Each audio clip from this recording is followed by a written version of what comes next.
So ఇక్కడ Telangana government అనేది ఇప్పుడు ధరణిని తీసేయబోతుంది. ధరణి ప్లేస్‌లో ఆర్ఓఆర్ రాబోతుంది.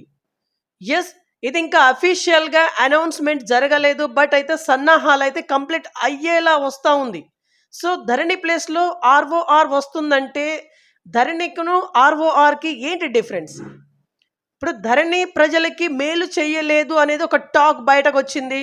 మరి ఆర్ఓఆర్ అనేది ప్రజలకి మేలు చేసేలా ఉండబోతుందా? సో ఇప్పుడు మనతో ఉన్నది ఎవరో కాదు, జనగామ జిల్లా జీపీగా ఉన్నటువంటి నిమ్మ రామ్మోహన్ రెడ్డి గారు మనతోనే ఉన్నారు. అలాగే వీరు తెలంగాణ మలిదశ ఒక నికార్సైన ఉద్యమకారులు ఉన్నారు. అలాగే జనగామలో ఒక పెద్ద ఇష్యూ అయితే జరిగింది. సో జనగామ అడ్వకేట్స్ ఎవరైతే ఉన్నారో అడ్వకేట్స్‌కును తర్వాత పోలీస్ డిపార్ట్మెంట్‌కి పెద్ద ఎత్తున ఒక దుమారం అయితే వచ్చినటువంటి పరిస్థితి. సో ఒక సహచర అడ్వకేట్‌గా రామ్మోహన్ రెడ్డి గారి వెర్షన్ మనం తీసుకుందాము. ఎందుకంటే ఇక్కడ ఇది తెలంగాణ రాష్ట్ర వ్యాప్తంగా చాలా పెద్ద ఎత్తున హాట్ టాపిక్‌గా మారింది. సీఐ గారు అడ్వకేట్‌ని నెట్టారు, కొట్టారు అనేది ఒక కోణంలో కొంత చర్చ కూడా జరిగింది. సో ఇందులో వాస్తవాలేంటి? రామ్మోహన్ రెడ్డి గారి మాటలు కొంత తెలుసుకుందాం. నమస్తే సార్, బాగున్నారా? బాగున్నాను. నమస్కారం. నా ఇంటర్వ్యూ కొరకు బీవీఆర్ ఛానల్ వారు హన్మకొండ నుంచి ఇక్కడికి వచ్చడం, వారు నా చాలా ఇంటర్వ్యూ తీసుకోవడం వారికి నేను ధన్యవాదాలు తెలుపుతున్నాను. ఓకే. సార్ నేను సూటిగా అడుగుతున్నాను. ఇప్పుడు ధరణి ప్లేస్‌లో ఆర్ఓఆర్ తీసుకురాబోతున్నారు. Sir what is ROR? ROR అంటే ఏంటిది? రికార్డ్స్ ఆఫ్ రైట్స్, అది draft bill. Telangana records of rights draft bill. అంటే ఈ ఇంతకుముందు ఉన్నటువంటి గత ప్రభుత్వము ధరణిలో 2020 అనే యాక్ట్ తీసుకొచ్చింది.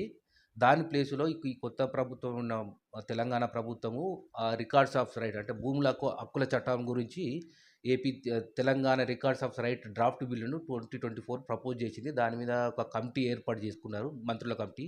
ఆ తర్వాత ఒక సంఘాన్ని కూడా, ఇంకో కమిటీని కూడా ఏర్పాటు చేశారు. వాళ్ళందరూ ఒక డ్రాఫ్ట్ బిల్ ప్రపోజ్ చేసి ప్రజల అభిప్రాయం కొరకు బయటకు తీసుకొచ్చారు. ఇది ఏంది అంటే 2020 ధరణి యాక్ట్ ప్లేస్‌లో ఈ యాక్ట్ తీసుకురావడం జరిగింది. ఈ యాక్ట్ ఉద్దేశం ఏంది అని అంటే, ధరణి యాక్ట్‌లో ఉన్నటువంటి చాలామందికి రైతులకు ఇంకా ధరణిలో రికార్డ్ కాలేదు, ఆన్‌లైన్ రికార్డ్ కాలేదు, రిజిస్ట్రేషన్ కాలేదు, పెండింగ్‌లో ఉన్నటువంటి సమస్యలు అన్నది. నా ఉద్దేశం ప్రకారం ఏంది అని అంటే, ఒక యాక్ట్ తీసుకొచ్చినప్పుడు కొన్ని సమస్యలు వస్తూ ఉంటాయి. ధరణి అనేది అంత ఆన్‌లైన్ సిస్టమ్ అది. ఆ ధరణిలో కూడా ధరణి రికార్డ్ చేసే ముందు 2018లో అందరికి కూడా 1B రికార్డ్ చేయమని చెప్పారు. ఎవరెవరైతే పట్టాలు సరిగ్గా ఉన్నాయో వాళ్ళు పెట్టుకున్నారు. కొన్ని అనివార్య కారణం వల్ల కొందరికి సరిగ్గా పెట్టుకోలేనట్టు పెండింగ్ ఉన్నాయి.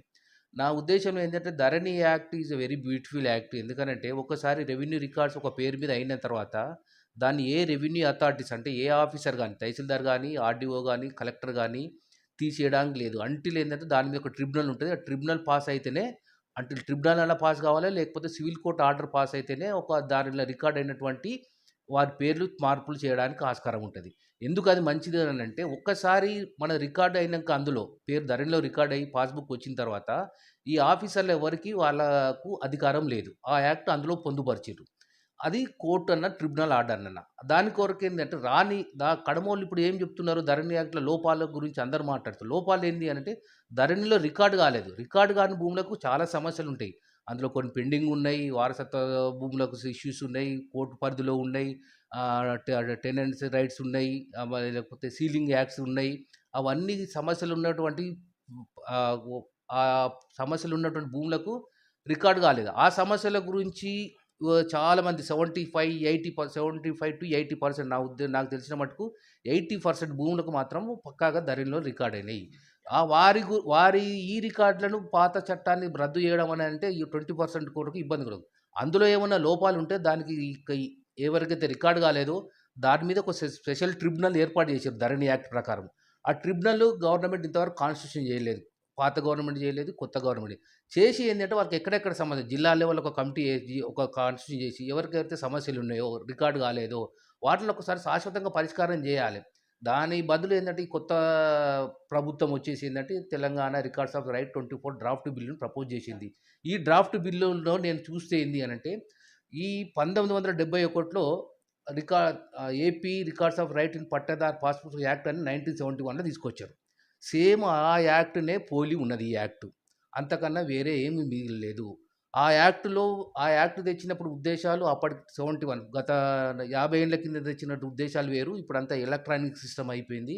ఇప్పుడున్నటువంటి ఉద్దేశ్యం వేరు. సేమ్ కాకపోతే ఏందంటే ఇప్పుడు ధరణిస్ ప్లేస్‌లో ఏందంటే 1971 తెచ్చిన చట్టంలోని లో చట్టం ఎలా ఉందో అదే ఉంది. ఏ ప్రభుత్వం గాని చట్టాలు చేయడం చాలా సులువుగా చేస్తా ఉంటది. ఏది అంటే అది వాళ్ళ రిగార్డ్‌నెస్ కొరకు ఏదో. కానీ దానికి చట్టం చేసినప్పుడు కంపల్సరీ యాక్ట్‌కు రూల్స్ ఉండాలె. రూల్స్ ఎప్పుడు ఫ్రేమ్ చేయరు. రూల్స్ ఫ్రేమ్ చేయరు. దాంట్లో కాన్స్టిట్యూషన్‌లో కమిటీ ఏదేంది ట్రిబ్యునలో లేకపోతే అప్పీలేట్ అథారిటీ అని రెఫర్ చేస్తారు. ఆ ట్రిబ్యునలు కాన్స్టిట్యూషన్ చేయరు. లేకపోతే అప్పీలెంట్ అథారిటీని కాన్స్టిట్యూషన్ చేయరు. వాళ్ళు నియమించరు అక్కడ. నియమించకపోవడం ఏంది అనంటే యాక్ట్ మీద రూల్స్ చేయరు, ట్రిబ్యునల్స్ చేయరు, లేకపోతే దాన్ని అప్పీలెంట్ అథారిటీని ఏర్పాటు చేయరు. 1971 వచ్చినట్టు యాక్ట్ కూడా మంచి ఉద్దేశంతోనే తీసుకొచ్చిన యాక్ట్. కానీ దానికి రూల్స్‌ను 1986లో 89లో ఫ్రేమ్ చేశారు. అంటే యాక్ట్ వచ్చినాక దాదాపు 18 ఏండ్లకు రూల్స్ ఫ్రేమ్ చేసింది. అప్పటి వరకు ఆ యాక్ట్ అమల్లో లేదు. ఇక్కడ కూడా ఏంది అంటే ఏ యాక్ట్ తెచ్చినా దీంట్లో కొత్త యాక్ట్ తెచ్చినా గానీ దాంట్లో ఉండేటువంటి రూల్స్ ఇంపార్టెంట్. Rules important. ఇంకోటి యాక్ట్ సదుద్దేశంతోనే తెస్తారు ఎవరు గాని. కానీ ఇంప్లిమెంటేషన్ బాధ్యత ఏజెన్సీస్ ఎవరిదైతే ఉందో అంటే తహసీల్దార్ గాని, రెవెన్యూ వ్యవస్థ వారు సరైనటువంటి చెయ్యరు. చేయకపోయినప్పుడు లోపాలెత్తుతాయి. ఏది గాని ఒకసారి ఇప్పుడు ఈ ప్లేస్‌లో వస్తుంది. నా ఉద్దేశ్యం ఏందంటే పాత ధరణిలో రికార్డ్ అయింది భూములకు. వాటికి చట్టబద్ధత ఇంత. దీని ప్రకారం వాటిని కూడా క్వెషన్ చేస్తారా? అట్లా ఒకసారి ఒక గవర్నమెంట్ ఏదైనా ఒక గవర్నమెంట్ ఇచ్చినప్పుడు దాన్ని కరెక్ట్‌గా ఉంచుకోవాలి. దాన్ని అంటే దాంట్లో ఉన్న లోటుబాట్లను సరిదిద్దాలే తప్ప పూర్తిగా రద్దు చేయడం, కొత్త యాక్ట్ పెట్టడం. మళ్ళీ ఈ కొత్త యాక్ట్‌లో కూడా మెయిన్ ఉద్దేశ్యం 2 పొరపాట్లున్నాయి కొత్త యాక్ట్‌లో. మెయిన్ ఉద్దేశ్యం ఏంది అంటే ఇంతకుముందు రెవెన్యూలో ఇబ్బందులన్నీ కేసులు పెరగడానికి రెవెన్యూ కోర్టులలో రెవెన్యూ వాళ్ళ మీద ఈ ట్రాప్‌లు కావడానికి లేకపోతే ప్రజలలో కోర్టుకు సివిల్ డిస్ప్యూట్ పెరగడానికి మెయిన్ కారణం ఏంది అంటే సాదా బైనామా రెగ్యులరైజేషన్. సాదా బైనామా రెగ్యులరైజేషన్ అనేది ఏంది అనంటే ఒక వ్యక్తి ఊర్లో లేకపోతే ఆ వ్యక్తి అమ్మినట్టుగానే ఒక తెల్ల కాగితం మీద సంతకాలు చేసుకొని ఇద్దరు సంతకాలు తీసుకోవడం.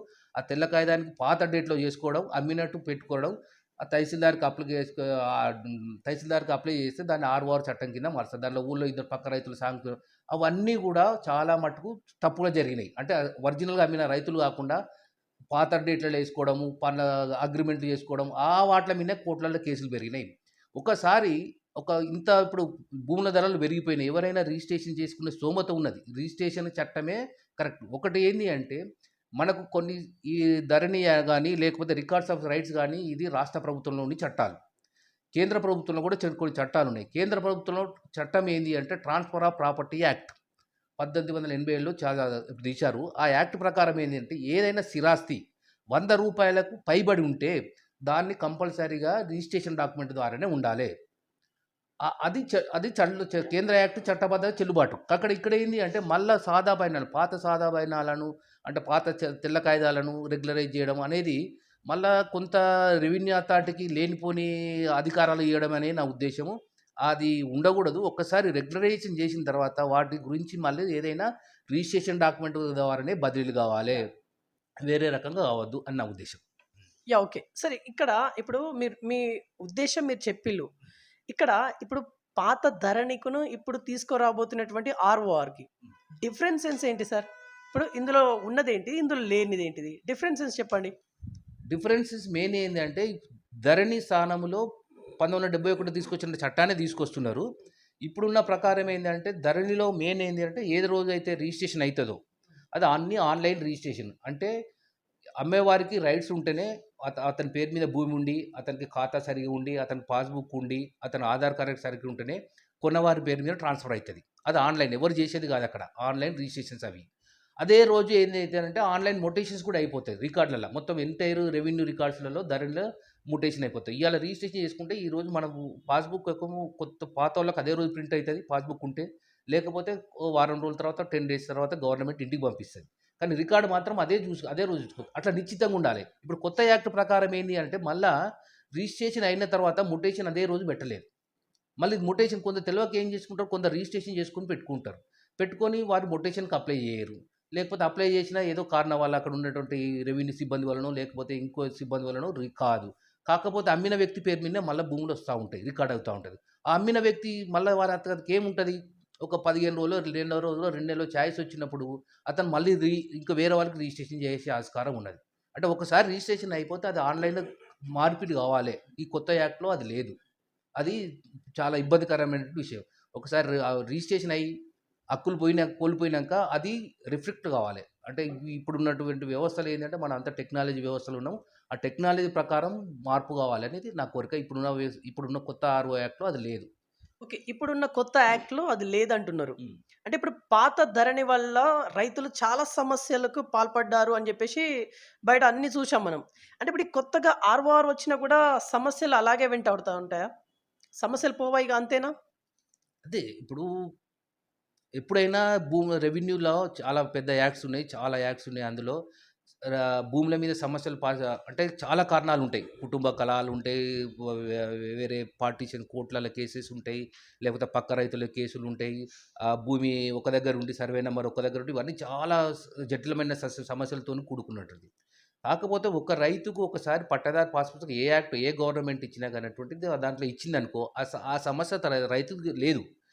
కాకపోతే ఏందంటే ఇప్పుడు కొత్తగా ఇప్పుడేందంటే ఎవరైతే పెండింగ్ ఉన్నాయో చాలా కొన్ని లక్షల పెండింగ్ ఉన్నాయి దరఖాస్తులు అంటే ఆ దరఖాస్తులను పరిష్కరించే మార్గం ప్రభుత్వం చేయాలే తప్ప, పూర్తిగా సమూలంగా కొత్త యాక్టు అన్నిటి సమస్య పరిష్కారం చేస్తా అనే డ్రాఫ్ట్ ప్రపోజల్ బిల్లు ప్రకారం అయితే నా ఉద్దేశంలో ఎప్పుడూ పూర్తిగా పరిష్కారం కాదు. ఈ పాత యాక్ట్ అట్లనే ఉంచుకుంటూ ఎవరైతే పెండింగ్ ఉన్నాయో సమస్యను వారి మీదుగా ఒక ట్రిబ్యునల్ జిల్లా లెవెల్ ఒక కమిటీ, లేకపోతే రాష్ట్ర స్థాయిలో ఒక కమిటీ, లేకపోతే ఈ పవర్స్ ఇంకెవరికైనా డెలిగేట్ చేయడం, అంటే స్పెషల్‌గా కోర్ట్ ఏర్పాటు చేయడము. అలా ఉండి వారి సమస్యలన్నింటిని పరిష్కరించి ఏర్పాటు చేయాలే తప్ప, ఈ కొత్త యాక్ట్ తేయంగానే ఒకటేసారి సమస్యలన్నీ పోతాయి. మళ్ళీ అందులో కొత్త యాక్ట్‌లో 2 ప్రపోజ్ చేశారు. ఇప్పుడు టెంపరవరీ భూ ఖాతా అని, తర్వాత భూమాత ఖాతా అని, తర్వాత రెగ్యులర్ భూమాత ఖాతా అని. అది ఏంది అనంటే ఇప్పుడు ఇచ్చేది అన్నీ కూడా టెంపరవరీ. అంటే సేమ్ మళ్ళా ఆన్‌లైన్‌ల ఈ ధరణిలాగా ఇస్తుండొచ్చు అని నాకు అనిపిస్తున్నది. ఒక వేరే పాస్‌బుక్ ఇస్తుండొచ్చు. పర్మనెంట్ ఖాతాగా రావాలంటే అది భూములు కొలతలేసి అక్షాంశం, రేఖాంశాల ప్రకారము కొలతల ప్రకారం అక్కడ మ్యాపు ఫిక్స్ అయిన తర్వాత ఆహ్, అప్పుడు పర్మనెంట్ ఖాతా ఇస్తారు. అలా చేయడం అంటే గవర్నమెంట్ చాలా చాలా చాలా చాలా ఆహ్, చాలా మ్యాన్ పవర్ కావాలి దానికి. చాలా ఒక భూమి మీదకి పోయి ఒక రైతును ఒక ఉన్న పట్టా ప్రకారము పొజిషన్‌లో కూర్చుండబెట్టాలంటే అది చాలా జటిలమైనటువంటి సమస్య. చాలా యాహ్! జటిల సమస్య అది. హ్మ్. యాహ్! ఓకే. సరే ఇప్పుడు ఫర్ ఎగ్జాంపుల్ ఇప్పుడు ఆర్ఓఆర్ కంప్లీట్‌గా వచ్చేసింది. అఫీషియల్‌గా వచ్చేసిందని మనం అనుకుందాం. హ్మ్. ఈ సమస్యలు కూడా ధరణి లాగానే అలాగే ఉన్నాయనంటే, ఇప్పుడు ఏం చేస్తే దాని నుంచి బయటపడే అవకాశం ఉంటది రైతులు? అదే ఒకటి చెప్పాను గదా! ఉన్న కొంతవరకు ధరణిలో కొంత చాలా మటుకు పట్టేదారు పాస్ పుస్తకాలు ఇచ్చారు. ఖాతా నంబర్‌లు ఇచ్చారు. వారి అన్నీ గూడా ఎవరి ఖాతాలు వారికున్నయి. అదంటే ఉన్నాయి. ఏదైతే ధరణి స్థానంలో ఏదైతే కొత్త చట్టం తెస్తున్నదో, ఆ సమస్యలను పరిహరించే మట్టుకుంటే సరిపోతది. మళ్ళొక మొత్తం సమస్యను యాక్ట్ తెచ్చినంత మాత్రాన కొత్త మార్పులు ఏముండదని నా ఉద్దేశ్యం. అట్లా. ఓక్ పెండింగ్ ఉన్న వాటికి పరిష్కార మార్గం. అంటే ఇప్పుడు ఎవరైతే ధరణిల పేరు నమోదు కాలేదో, ఎవరికైతే ధరణిల పాస్‌బుక్ రాలేదో, ఏ భూములైతే పార్ట్ బి అని పెట్టారు. పార్ట్ బిలో ఉన్నాయో, కొన్ని కోర్టు సివిల్ డిస్ప్యూట్స్‌లో ఉన్నాయి. కొన్ని వేరే తగాదాలున్నాయి. వాటికన్నిటికి ఒక స్పెషల్ కాన్స్టిట్యూషన్ అంటే జిల్లా లెవెల్‌లో ఒక యంత్రాంగము, రాష్ట్ర స్థాయిలో ఒక యంత్రాంగం పెట్టి, జిల్లా లెవెల్‌లో పరిష్కారంగా అన్నటువంటి వాటికి రాష్ట్ర స్థాయిలో అంటే అప్పీలేట్ ఇక్కడ బాధైతే. అదేసి ఒక పీరియడ్ కోడ్ పెట్టుకొని ఒక్కొక్క సమస్య పరిష్కరించుకుంటూ పోతే రాష్ట్రంలో ఉన్నటువంటి భూములన్నిటికి రెగ్యులరైజ్ అయితాయని నా ఉద్దేశ్యం. అంటే ఈ ఆర్ఓఆర్‌ని బాగా పరిశీలించి తీసుకురాలేదు అని జెప్పేసి అంటున్నారా మీరు? ఒక్క మాటలో. యాక్టు అనేది ఆహ్, హ్మ్. నా ఉద్దేశ్యం ఇందులో ఇంకా 2 లోటుపాట్లున్నాయి. ఒకటేంది అనంటే, మళ్ళా సాదా బైనామాలు. దాన్ని రెగ్యులరైజ్ కొరకు మళ్ళీ ఇస్తున్నారు.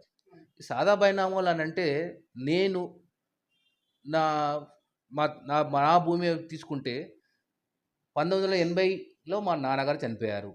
మా నాన్నగారు చనిపోయే ముందే ఎవరో మా నాన్నగారు అమ్మినట్టు ఒక కాగితం తీసుకొచ్చి మళ్ళా ఆర్ఓఆర్‌లో పెట్టుకుంటాడు. దాన్ని విచారించాలంటే ఎవరికి ఇన్నేళ్ళ నుంచి. ఈ ఆర్ఓఆర్ అనేది అక్కడ మళ్ళా ఇద్దరు సాక్షులు. నేను ఊర్లో లేను. ఆ విషయం నాకు తెలవదు. ఊర్లో ఒక నోటీస్ బోర్డ్‌లో పెడతారు. పెట్టేసిందంటే నాకు వారసులు ఎవరు అంటే ఎవరు లేరు అక్కడ అని ఒకటి రాసుకుంటారు. దీంతోనేందంటే ఊర్లో ఉన్నటువంటి గ్రామాల లెవెల్‌లో ఉన్నటువంటి రెవెన్యూ ఆఫీసర్ కాంచి, తహసీల్దార్ ఆఫీసర్ కాంచి, ఆర్‌డీఓ వరకు అందరూ కూడా వాళ్ళని ఏ రకంగానన్నా ప్రజలు మభ్యపెట్టవచ్చు. లేకపోతే ఇంకో రకం ప్రలోభపెట్టవచ్చు. ఈ ఆర్ఓఆర్ సాదా బైనామాలు రెగ్యులర్ చేయడం అంటే ఒకరి భూమి ఒకరు చేసుకోవడం. ఈ ఈ అధికారం వాళ్ళకి ఇవ్వద్దు. చట్ట ప్రకారం ఏం చెప్తున్నది? ఏ భూమి అయినా ఏ ఆస్తి అయినా బదిలీ బదిలీ కావాలంటే రూ. 100 మీద దాటితే రిజిస్ట్రేషన్ చేసుకోవాలి. అదే ఉండాలే గానీ, మళ్ళీ సాదా బైనామా. సాదా బైనామాలు ఇప్పటికే 1989లో ఈ రూల్స్ తెచ్చినప్పుడు ఏంది అంటే, యాజ్ ఆన్ ద డే ఉద్దేశ్యం ఏందంటే 1971 యాక్ట్ ప్రకారము వారు ఎవరైతే కాస్తులో ఉన్నారో, కాస్తు చేసుకుంటున్నారో ఆ రైతులకే రెగ్యులరైజ్ చేయాలి. సాదా బైనామా ద్వారా కాస్తు చేసుకున్న రైతులకు అన్నారు. ఆ యాక్ట్ 89లో వచ్చిన తర్వాత day to day, day to day, day to day period చాలా సార్లు పొడిగించి మొన్న 2018 వరకు కూడా రెగ్యులరైజ్ అయ్యే అవకాశాలు అయినాయి. ఇంకా పెండింగ్ ఉన్నాయి సాదా బైనామాలు అంటే ఆ యాక్ట్ తెచ్చినప్పుడు ఏంటంటే as on the day rules అంటే 89 కన్నా ముందు ఎవరైతే కొన్నారో వారే రెగ్యులరైజ్ చేయాలి. వారి కబ్జాలు ఉండాలి. ఇప్పుడు ఏంది అంటే రాను రాను ఏంటంటే కబ్జా కాలం తీసేసారు. కాస్తులో ఉన్నారా లేరా అనేది ఎంక్వైరీ లేదు. ఒక కాగితం ఉంటే సరిపోతది. ఆ కాగితాన్ని ఏంది తెల్ల కాగితము. ఇయాల కొన్నవారు కూడా పాత డేట్లు 20 ఏళ్ల కింద తీసుకోవచ్చు, 30 ఏళ్ల కింద తీసుకోవచ్చు. తెల్ల కాగితాన్ని సృష్టించొచ్చు. ఒక దస్తూరి ఒకతను రాసినట్టు మేమున్నాం. ఆడ కబ్జాలు. కబ్జా కాస్తులో ఎంక్వైరీ లేదు. అంటే కాస్తు మీద పోయి ఎంక్వైరీ తీసేసేవి. ఇవన్నీ ఏంటి అంటే సమస్య పరిష్కారానికి, అధికారులను ప్రక్కదోవ పెట్టియడానికి. ఈ ఆర్ఓఆర్ యాక్ట్ వచ్చిన తర్వాతనే సాదా బైనామాల మీదనే చాలా కేసులున్నాయి. ఇప్పుడు కోర్టులలో పెండింగ్ ఉన్నటువంటివన్నీ కూడా రెగ్యులరైజేషన్ అయినటువంటి ఆర్ఓఆర్ యాక్ట్. దాని మీదనే ఈ అప్పీల్ కోర్టులు ఉన్నాడు. దాని పరిష్కారం కొరకు ఏంటంటే ఆన్‌లైన్ ఏందంటే ఇప్పుడు ధరణిలో ఉన్నది. మన పేరు మీద ఆధార్ కార్డ్‌తోని భూమి లింక్ అయిపోయి ఉంటది. మనం ఆన్‌లైన్‌ల వెండర్ అంటే నేను అమ్మేటోడిని ఆన్‌లైన్‌లో పెట్టుకుంటుంటే మనకు వెండర్ ధరణిలో మన రికార్డ్ అయితేనే అది కోర్ట్ యాక్సెప్ట్ చేస్తది. అట్లుండాలి తప్ప మనకు తెలవకుండా అంటే అన్నీ టెక్నాలజీగా ఉండాలి. కానీ అతనే పేరు పాత కాయిదాలు అదొకటి తప్పు. ఈ కొత్త యాక్ట్‌లో ఉన్నటువంటి సాదా బైనామా గురించి ఒకటి. రెండోది ఏందంటే మొటేషన్. మొటేషన్ అది ఏదైతే రిజిస్ట్రేషన్ అయితదో రిజిస్ట్రేషన్ లేదు, మొటేషన్ కాదు. మళ్ళీ పాత పద్ధతుల ప్రకారం మళ్ళీ ఏంది అంటే రిజిస్ట్రేషన్ ఒక దగ్గర, మళ్ళీ తహసీల్దార్ ఆఫీస్ దగ్గర పోయి మొటేషన్ పెట్టుకోవాలి. ఆఫీస్ చుట్టూ తిరగాలి. వారు మనకు ఏదైనా కన్సర్న్ లేకపోతే ఆ పని కాదు. కాకపోతే అట్లనే పెండింగ్ ఉంటాయి. ఈ లోపు ఏంది అంటే దాన్ని అమ్మిన వ్యక్తి ఇంకొకరికి మార్పియొచ్చు. ఇది 2 పోర్టులు మేజర్‌గా నాకు ఇందులో అవపడుతున్నాయి. ఓకే. సార్ ఇప్పుడు ఓవరాల్‌గా ఏం చెప్పాలనుకుంటున్నారు మీరు? యావత్ ప్రజలకి లేదా రైతాంగానికి కావచ్చు. జనగామ జిల్లా జీపీగా మీరిచ్చే మెసేజ్ ఏంటిది? ఈ ఆర్ఓఆర్ పైనే. ఆర్ఓఆర్ కొత్త చట్టం వచ్చినంత మాత్రాన ప్రభుత్వాల ఉద్దేశాలు బాగానే ఉంటాయి. యాక్ట్ ఉద్దేశ్యం బాగానే ఉంటది. కానీ ఇంప్లిమెంటేషన్‌కి వచ్చేంత వరకు అంత అంత యంత్రాంగం ఉండదు. అంత వ్యవస్థ ఉండదు. ఏది గాని టెక్నాలజీతోని తీసుకోవాలి. ఈ కొత్త ప్రపోజల్ యాక్ట్ ప్రకారం అయితే నాకంతా మళ్ళీ పాత 1971 చట్టం ఏదైతుందో మూసా పద్ధతిలో ఆ మూసా పద్ధతిలో ఉన్నది. దీంతోని కొత్త యాక్ట్ ప్రకారం నేను అన్ని పరిష్కారం అయితాయని నేనైతే అనుకోవట్లేదు. ఓకే. సార్ ఇప్పుడు మీ జనగామ జిల్లాలో పెద్ద హాట్ టాపిక్ ఇక్కడ లాయర్ల మధ్యను, పోలీసుల మధ్యలో పెద్ద వాగ్వాదం జరిగింది. సో, ఇక్కడ సీఐ గారు నెట్టేశారని చెప్పేసి అడ్వకేట్ అనడం కావచ్చు, లేకుంటే లేదు మమ్మల్ని దుర్భాషలాడారు మామ అది ఇది అని చెప్పేసి అడ్వకేట్ అనడం కానీ, ఇక్కడ వాస్తవానికి ఏది ఏమైనప్పటికీ పెద్ద హాట్ టాపిక్, పెద్ద సెన్సేషనల్ అయింది మన తెలంగాణ రాష్ట్రంలో. మీ ఒపీనియన్ ఏంటిది? ఎందుకంటే ఇదే జనగామ జిల్లాలో జరిగింది ఇష్యూ. ఇదే జనగామ జిల్లా కోర్ట్‌కి మీరు జీపీగా ఉన్నారు. న్యాయవాద దంపతుల మీద పోలీస్ స్టేషన్‌లో పోలీసు వాళ్ళు దురుసుగా ప్రవర్తించేసిర్రు, నెట్టేసిండ్రు అనేటటువంటి వీడియోస్ వైరల్ అయినాయి. అది ఏ సంఘటన అది దురదృష్టకరం. అలాంటి సంఘటనలు పునరావృతం కావద్దు. న్యాయవాదులు అంటే వారికి ప్రజలకు లీగల్ అవేర్‌నెస్ లేనప్పుడే న్యాయవాది దగ్గరకొస్తారు. వారిని సాయం కోరుతారు. ఆ సాయం కోరినప్పుడు ఆ సందర్భంలో న్యాయవాదులు, దంపతులు పోలీస్ స్టేషన్‌కి పోవడం జరిగింది. ఆడ మరి ఎవరు ఎక్కువ మాట్లాడారు, ఎవరు ఎక్కువ ఎవరైనా ఒకరినొకరు గౌరవించుకోవాలి. న్యాయవాదుల మీద నెట్టేయడం అనేది అది దురదృష్టకరమైన సంఘటన. ఇంకోటి ఏంది అనంటే ఏదైనా పోలీసోళ్ళు సంశయం ఉండాలి, చట్టబద్ధతల వాళ్ళు పదవి ఉండాలి. న్యాయవాదులైనా గానీ కోర్టులో పరిధిలో మనము చట్ట ప్రకారంగా క్లయింట్‌కి ఏం న్యాయం చేయగలుగుతాము అది చేయాలి. కాకపోతే అక్కడికి పోవడము, వారేంది అంటే మా జ్యూరిడిక్షన్‌లోకొచ్చి, మా పోలీస్ స్టేషన్‌లోకొచ్చి మీరు చెప్పడం ఏంది, మీరు గైడెన్స్ ఏంది వాళ్ళనుకోవడము. మీరేంది చట్ట ప్రకారం పనిచేయడం అని న్యాయవాదులు వారి మీద ఈ కేసు ఎందుకు పెట్టరు అని వీరు మాట్లాడడము. ఆ సంఘటనలు జరుగుతున్నాయి. ఏదైనా పోలీసోళ్ళకి ఒక మాన్యువల్ ఉంటది. ఏ దరఖాస్తు వచ్చినా, ఏదొచ్చినా తీసుకోవాలి, రిజిస్ట్రేషన్ చేయాలి, కేసు కట్టి పంపాలి, కోర్టు పరిధిలో ఉంటది. న్యాయవాది కూడా వాళ్ళు చేయనప్పుడు ఏంటంటే కోర్టులో కూడా ఆల్టర్‌నేటివ్ సోర్సెస్ ఉన్నాయి న్యాయవాదులకు. ఏంది అంటే సెక్షన్ 90, 190, 200 కింద ప్రైవేట్ కంప్లెయింట్ ఏసి పోలీస్ స్టేషన్‌కి రిఫర్ చేయొచ్చు, ఎంక్వైరీ చేయమనొచ్చు. లేకపోతే పోలీసు వాళ్ళు చేయకపోతే కూడా మేజిస్ట్రేట్ దగ్గర రికార్డ్ చేపిచ్చేసి కేసు కట్టి కేసు నడుపుకోవచ్చు. అంటే ఎవరి పద్ధతిలో వాళ్ళు చేసుకొని పోతే బాగుంటుంది. ఎవరి పద్ధతిలో ఎవరు పోకుండా ఉండడం, మళ్ళీ ఇంకోళ్ళు అలాంటి సంఘటనలు మళ్ళీ పునరావృతం కాకుండా ఉండడం బెటర్. ఓకే. సార్ ఇక్కడ ఒకటే క్వెషన్ అడుగుతున్నా. ఇప్పుడు ఇక్కడ అడ్వకేట్స్ దంపతులు కావచ్చు, లేకుంటే పోలీస్ డిపార్ట్‌మెంట్ కావచ్చు. ఎవరిది తప్పు అనుకుంటున్నారు? వన్ వర్డ్ ఆన్సర్ ఇవ్వండి. One word answer. తప్పు అనేది సీసీ ఫుటేజ్‌ల ప్రకారం చూస్తే మేమైతే వీళ్ళ న్యాయవాదులను నెట్టేయడం జరిగింది ఆడ. అది సరైనటువంటి పద్ధతి కాదు. పోలీసు వాళ్ళు కూడా నెట్టేయడము అది వారి పరిధి కాదది. ఆళ్ళ సీసీ ఫుటేజ్ ప్రకారం అయితే నెట్టేయడము, తీసుకుపోవడం అది జరిగింది. పోలీసోళ్ళు మ్యాన్ హ్యాండిలింగ్ అనేది చాలా తప్పు. యాహ్! ఓకే. ఇక్కడ జనగామ జిల్లా కోర్ట్‌కి మీరు 3 సార్లు బార్ అసోసియేషన్ ప్రెసిడెంట్‌గా మీరు పనిచేసిల్లు. సార్ మీరు పని చేయడం వరకు బానే ఉంది. కాకపోతే ఆ పని చేసినటువంటి టైమింగ్స్‌లలో ఏం డెవలప్‌మెంట్ చేసిల్లు? కోర్టు ప్రాంగణానికి మీరు ఎలాంటి డెవలప్‌మెంట్‌ని అందించడం జరిగింది? నేను 1995లో ఇక్కడ న్యాయవాదిగా 95 నుంచి న్యాయవాదిగా ప్రాక్టీస్ చేస్తున్నాను. 2008లో నేను మొదటిసారి బార్ అసోసియేషన్ ప్రెసిడెంట్ అయినాను. నేను ప్రెసిడెంట్ అయ్యే వరకు ఇక్కడ అంటే అప్పటి వరకు జనగాం కోర్టులో 2 కోర్టులు ఉండేది. ఒకటి జూనియర్ సివిల్ జడ్జి కోర్టు, ఒకటి సీనియర్ సివిల్ జడ్జి కోర్టు. నేను ఫస్ట్ టైమ్ అయినప్పుడు ఏంది అంటే ఇక్కడ కేసులు బాగా పెరిగిపోయినాయి. అప్పుడు విపరీతమైనటువంటి ఎక్సైజ్ కేసులు ఉండే. ఒక జడ్జి గారు లీవ్ పెడితే మేము హన్మకొండ పోయి షూరిటీస్ పెట్టేది ఉండే. చాలా కేసులు కూడా చాలా పెండింగ్ ఉన్నాయని అప్పటి పోర్ట్‌ఫోలియో జడ్జి గారికి ఇక్కడ పెండింగ్ లిస్టును అవన్నీ చేసి హైకోర్టుకి ఇవ్వడం జరగడం ఊరికే రిప్రజెంటేషన్ ఇవ్వడం వల్ల మాకు ఇంకోటి additional junior civil judge court వచ్చింది. అంటే అప్పటికి 3 కోర్టులు ఏర్పడ్డాయి. అది ఫస్ట్ టైం జరిగినప్పుడుది. రెండోసారి నేను 2018లో అయినాను.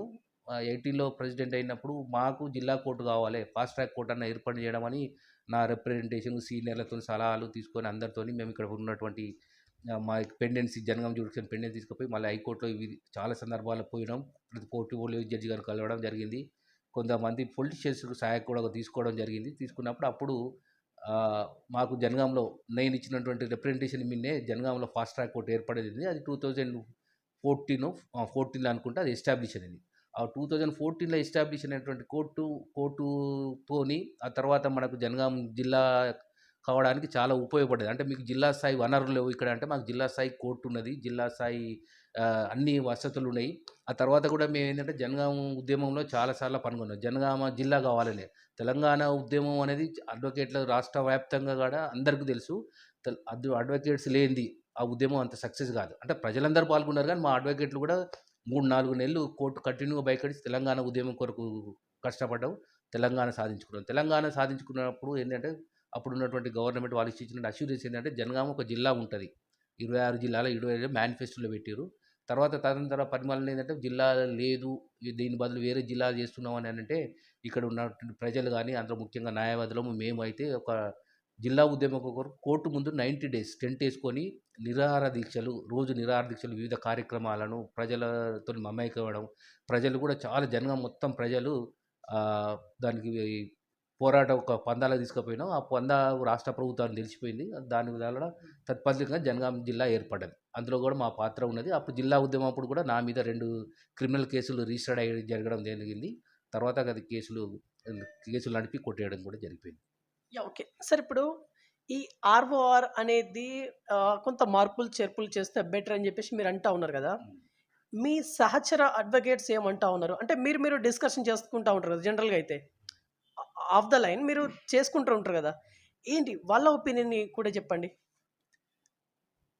ప్రభుత్వాలు ఏదైనా కొంత మైలేజ్ కొరకు పనిచేస్తాయి. అంటే ప్రజలకు న్యాయం చేయాలని ఒక దృక్పథం ఉంటది. అంటే లార్జ్ పీపుల్ ఉంటారు కదా! ఇంకొకటి ఏంది అనంటే ఆహ్, ఆహ్, ఆహ్, వాళ్ళ మార్పుండాలె. ఇప్పుడున్న ఇప్పుడున్న ప్రభుత్వం యొక్క మార్పుండాలె. దాని కొరకు ఏంటి ఇప్పుడు ఒక సంఘటన చూస్తే ఏంటంటే ఢిల్లీలో 'నిర్భయ' కేసు. ఆ అమ్మాయిని పాపం బస్సులో అది జరిగిన దుర్ఘటన సంఘటన ఆమె చనిపోవడం జరిగింది. అప్పుడు ఏంది అంటే అప్పుడు ఉన్నటువంటి కేంద్ర ప్రభుత్వం ఏందంటే ఒక 'నిర్భయ యాక్ట్' అని తెచ్చేసింది. ఈ యాక్ట్‌లో అంటే వాళ్ళకేంది అంటే మేము ఒక ప్రత్యేక చట్టాన్ని తెచ్చినాము. ఏ నేరస్తులు తప్పించుకోలేరు అనేది వాళ్ళ సందేశం ప్రభుత్వాలు సందేశం ఇస్తాయి. అప్పుడున్నటువంటి ప్రభుత్వం ఆ యాక్ట్ తెచ్చింది 'నిర్భయ యాక్ట్.' అంతకుముందు చట్టాలు లేవా? అంతకుముందు రేపిస్ట్‌లను శిక్షించే చట్టాలు లేవా? ఐపీసీలో గానీ, సీఆర్‌పీసీలో గానీ, ఇండియన్ ఎవిడెన్స్ లా యాక్ట్ గానీ దానికి ఏమున్నాయి? అన్నీ ఉన్నాయి. కాకపోతే ఏంటంటే అక్కడ ఇంప్లిమెంటేషన్ బాధ్యత ఉంటది. ఏ యాక్ట్ ఇంప్లిమెంటేషన్ చేసినా, ఏ రూల్స్ ఇంప్లిమెంటేషన్ చేసినా ప్రభుత్వ అధికారులు దానికి లోబడి ఉండాలి. అది గవర్నమెంట్ వాళ్ళ మీద మానిటరింగ్ ఉండాలి. అది దాన్ని ఇంప్లిమెంటేషన్ కరెక్ట్‌గా ఉంచుకోవాలి. ఈ ఈ సంఘటన జరిగింది. దీనికి ఇన్ని రోజుల్లో పరిష్కరించాలి. ఇన్ని రోజులలో కేస్ పెట్టాలి. దీంట్లోని ఎవిడెన్స్ గిట్లా చేయాలి అనేది అది ఉండాలి. అది లేకుండా ఏంది అంటే నిర్భయ యాక్ట్ అనేది ఒక 2, 3 సెక్షన్‌లు యాడ్ చేశారు. ఆహ్, ఆ పాత ఉన్నటువంటి 376 అయిపోయి రేప్ కేసుకు 376 ఉంటది ఐపీసీలో. దానికి ఇంకో ఏబీసీ అని పెట్టారు. అది ఒకటి తెచ్చారు. దానికి ఒక యాక్ట్ అని చెప్పారు. కానీ ఇంప్లిమెంటేషన్ బాధ్యత అదే వ్యవస్థ ఉన్నది. అదే కోర్టులున్నాయి. ఇక్కడ వ్యవస్థను దానికి పోలీసుకు ప్రత్యేకంగా వింగ్‌ని ఏర్పాటు చేయలేదు. లేకపోతే ప్రత్యేకంగా కోర్టులను పెంచలేదు. అవన్నీ కొరత వల్ల బాధితులకు న్యాయం తక్కువ జరుగుతాయి. ఇక్కడ కూడా ఏంది అనంటే ఇదే ఉన్నటువంటి రెవెన్యూ వ్యవస్థ ఇప్పుడున్నటువంటి వ్యవస్థలో ఈ యాక్ట్ తీసుకొచ్చినంత మాత్రాన సేమ్ అదే రెవెన్యూ వ్యవస్థ ఉంటది. అదే యంత్రాంగం ఉంటది. వాళ్ళు ఎంతవరకు ఇంప్లిమెంట్ చేస్తారు? వాళ్ళ చేతిలో వాళ్ళని ఎట్లా ఇంప్లిమెంట్ చేసుకోవాలి? సమస్యలను ఎట్లా పరిష్కరించుకోవాలి అనేది. వాళ్ళు కరెక్ట్‌గా ఏ అధికారి అయినా సరిగ్గా పోతా ఉంటే సమస్యలు పరిష్కారం అవుతాయి. కానీ ఇప్పుడు ఏంది అనంటే మార్కెట్‌లో ఉన్నటువంటి పరిస్థితుల్లో భూముల మీద ధరలు బాగా పెరిగిపోయినాయి. సమస్యలు బాగా ఎక్కువైనాయి. కొత్త చట్టం 2005లో వచ్చినటువంటి హిందూ వారసత్వ చట్టం కూడా అందుకొక కారణమైతుంది. ఎందుకంటే ఆడపిల్లలకు సమాన వాటా అని పుడితే ఆ వాటా ప్రకారం ఏందంటే తల్లిదండ్రులు మా హిస్సా కావాలని మా వాటా మాకు కావాలని కోర్టులలో నంబర్ ఆఫ్ కేసెస్ పెండింగ్ ఉన్నాయి. అవన్నీ ఇంప్లిమెంటేషన్ చేసే బాధ్యత కూడా ఇప్పుడు రెవెన్యూ వాళ్ళ మీద ఉన్నది. అందుకొరకు ఈ సమస్యలు బాగా పెరిగిపోతున్నాయి. సమస్యలు పెరిగిపోయినప్పుడు ఏంది అంటే మాన్యువల్‌గా వ్యక్తులు చేసే పని కాదు. కొంత ఎలక్ట్రానిక్‌ను ఉపయోగించుకొని సమస్య పరిష్కరించుకోవాలని కోరుతున్నాను. యాహ్! ఓకే. సార్ ఇప్పుడు మీకున్నటువంటి సీనియారిటీని బేస్ చేసుకొని 28 ఇయర్స్ యాస్ ఎ అడ్వొకేట్‌గా మీరు రన్ అవుతా ఉన్నారు. ప్రెజెంట్ జనగామ జిల్లా జీపీ మీరు. సార్ ఇప్పుడు కోల్‌కతాలో జరిగినటువంటి డాక్టర్ ఇష్యూ అది మేబీ మీరు కూడా అన్నీ చూసుండాలి నాకు తెలిసైతే. సార్ ఇప్పుడు జరగాల్సిన నష్టం జరిగిపోయింది. ఇప్పుడు జరగవలసిన న్యాయం కోర్టులలో ఎలా జరగబోతుంది? ఎలాంటి తీర్పు రాబోతుంది యాస్ ఎ అడ్వొకేట్‌గా? సంఘటన చాలా దురదృష్టకరమైనటువంటిది. సంఘటన జరిగినంక నేను ఇంతకుముందు కూడా చెప్పిన వ్యవస్థలు ఏ వ్యవస్థ కరెక్ట్‌గా పనిచేస్తే ఇంత రాదు. ఆ అమ్మాయి మీద చనిపోయింది. చనిపోయిన అమ్మాయిని ఆత్మహత్యగా అంటే 174 సిఆర్‌పి అనుమానాస్పద మృతిగా 174 కింద దాన్ని కూడా ఎప్పుడు ఇమ్మీడియేట్‌లీ తీసుకోలేదు. అమ్మాయి ఎందుకు చనిపోయింది? ఆమె పోస్ట్‌మార్టం 174 కింద ఎఫ్ఐఆర్ కట్టలేదు. లేకపోతే లేట్‌గా డిలే చేశారు. అనుమానాస్పద మృతి అని వాళ్ళ ఇంటికి అప్పజెప్పడానికి ప్రయత్నించారు. అది చట్టబద్ధంగా జరగలేదు.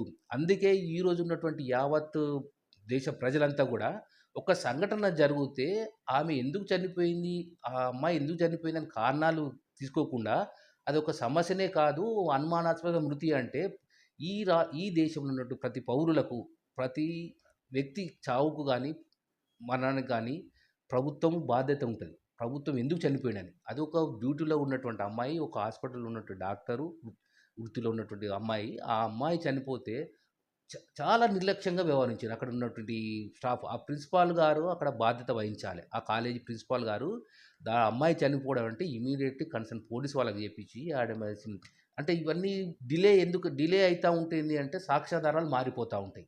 మా ఉద్దేశంలో ఏందంటే ఒక న్యాయవాదిగా నేను చెప్పేది ఏంటంటే ఎంత తొందరగా కేసును దర్యాప్తు చేస్తే అంత మంచి సాక్ష్యాలు దొరుకుతాయి. ఎంత డిలే చేస్తే ఈ అమ్మాయి దాంట్లో జరిగింది కూడా డిలే. అదే ముందు ఏమైంది ఫస్ట్ అమ్మాయిని డెడ్ బాడీ అక్కడ పంపించి ఆమె మీద గాయాలైనాయి. ఆ గాయాలు ఎందుకయినాయి? ఆమె మీద ఏమేమి జరిగినది? ఆ సంఘటనలకు మెడికల్ రిపోర్ట్స్ అవన్నీ తీసుకొనుంటే ఇంత దాన్ని ఆమె అనుమానాస్పద మృతి అంటే ఇది ప్రతి ఒక్క ప్రజలలో ఈ సంఘటన జరిగితే ఒక చావు కూడా ఒక బాధితుడైన చావుకు ఒక అమ్మాయి చనిపోతే కూడా ఎవరు సరిగ్గా స్పందించని తీరుకే ఇలా ప్రపంచం మొత్తము భారతదేశం మొత్తము మన ప్రజలు దాని మీద ప్రభుత్వం మీద వ్యతిరేక అంటే నిరసనలు తెలపడానికి కారణం అదొక కారణం. అదే ఆ రోజు చర్యలు తీసుకుంటే దురదృష్ట సంఘటన అయినా కానీ న్యాయం జరుగుతుంది అనే ఉద్దేశంతోని ప్రజలు కొద్దిగా మౌనంగా ఉందురు. ఇలా ప్రజలు వీధులు రావడానికి భారతదేశం మొత్తము ప్రజలు దాన్ని హర్షించడానికి కారణం ఏంది అంటే మీరు ఎందుకు ప్రభుత్వ పరంగా ఆడ ఉన్నటువంటి నిర్ణయాలు, చర్యలు ఎందుకు తీసుకోలేదు? అదే వ్యవస్థలో ఉన్నటువంటి లోపాల మీదనే ఇలా జరుగుతుంది. న్యాయం అనేది ఏంటంటే తుడిచిపెట్టుకుపోవడానికి కారణం అవుతుందనే ఉద్దేశంతోని ఇలా ప్రజలంతా దాని మీద ఇప్పుడు ఉన్న పరిస్థితుల్లో అయితే దానికి సిబిఐకి సెంట్రల్ బ్యూరో ఆఫ్ ఇన్వెస్టిగేషన్ కేసును అప్పచెప్పడం జరిగింది. సుప్రీంకోర్టులో కూడా దాన్ని సుమోటోగా సుప్రీంకోర్టు వారు స్వీకరించారు. సుప్రీంకోర్టు వారు ఏంటంటే కేసును పరిశీలిస్తున్నారు. డే టు డే ఎంతవరకు డెవలప్ అయింది, ఏమేమి జరుగుతున్నాయి. ఆ పరిధిలో కనుక ఇన్వెస్టిగేషన్ జరిగితే బాధితులకు తప్పకుండా శిక్షలు పడతాయి. శిక్షించాలని కూడా నేను కోరుకుంటున్నాను. ఆ శిక్ష అనేది ఎలాంటి శిక్ష అది చెప్పండి?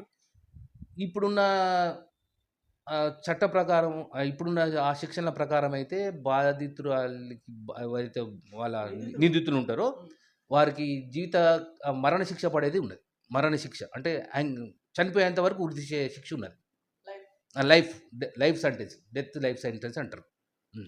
రైట్. సరే, ఇంటర్వ్యూ ముగించే ముందు లాస్ట్ అండ్ ఫైనల్లీ ఈ ఆర్ఓఆర్ గురించి ఏమన్నా చెప్పి ముగించాలనుకుంటున్నారా? ఫైనల్ వన్ ఇంకా. కొత్త చట్టంలో పాత సమస్యలను పరిష్కరించే దిశలో ఉండాలి. కాకపోతే పూర్తిగా కొత్తగా ఉండదు. అందులో ఉన్నటువంటి లోపాలను పరిష్కరిస్తే, పాత చట్టంలో ఉన్నటువంటి లోపాలను పరిష్కరిస్తే సరిపోతుందని నా ఉద్దేశం. అంటే ఇప్పుడు మీరు గవర్నమెంట్ తరపున ఉన్నారు కదా, మీరు నేరుగా గవర్నమెంట్‌కే వినతి పత్రం చేయొచ్చు కదా, ఐ మీన్ అందియొచ్చు కదా. జీపీ మీన్స్ దట్ మీన్ మీరు గవర్నమెంట్‌కి ఫేవరబుల్ పర్సన్. మా డిబేట్లలో అందులో ఉన్నటువంటి న్యాయవాదులు కూడా మాట్లాడుకుంటున్నాం. కొత్త చట్టానికి పాత చట్టానికి ఉన్నటువంటి తేడా. ఈ చట్టం మళ్ళీ బిల్ అయితే ఎవరికి పోతాయి అధికారాలు? మళ్ళీ ఏంది అదే రెవెన్యూ సిబ్బందికి పోతాయి. రెవెన్యూ సిబ్బందికి ఉండని పోవడం అధికారాలు వీలని, కానీ అక్కడ తప్పులు జరిగే ఆస్కారం ఎక్కువ ఉన్నది. చట్ట ప్రకారం ఏంది అని అంటే, చట్ట పరిధి లోపల కోర్టు ఏం చెప్తున్నది, సుప్రీంకోర్టు గైడ్లైన్స్ ఏం చెప్తున్నది, హైకోర్టు గైడ్లైన్స్ ఏం చెప్తున్నది, వాట్ల మీద పరిష్కార మార్గం ఆ దిశలో ఆలోచించి చట్టం రూపొందించాలని మేము డిబేట్లు పెడుతున్నాం. మా తరపున కూడా అడ్వకేట్ల తరపున కూడా మేము డ్రాఫ్ట్ బిల్లుకి ఏమేమి ప్రపోజల్స్ పంపాలని కూడా రాసి పంపినాము. ఆ దిశగా గవర్నమెంట్ ఇంకా బిల్లు శాసనసభ ముందుకు రాలేదు. వచ్చినప్పుడు అది మా అన్ని పరిశీలిస్తారని మేము కూడా ఎక్కడెక్కడ రిప్రజెంటేషన్స్ ఉన్నో వాళ్ళందరికీ ఇచ్చినాము. మా అందరు కూడా చర్చకు వచ్చినాక గవర్నమెంట్ ఒక మంచి బిల్లు పాస్ చేయాలని మేము కోరుకుంటున్నాం. రైట్. సో ఇది ఇవాల్టి ఇన్ఫర్మేషన్. చూస్తుండండి BVR TV news. Until then bye, take care.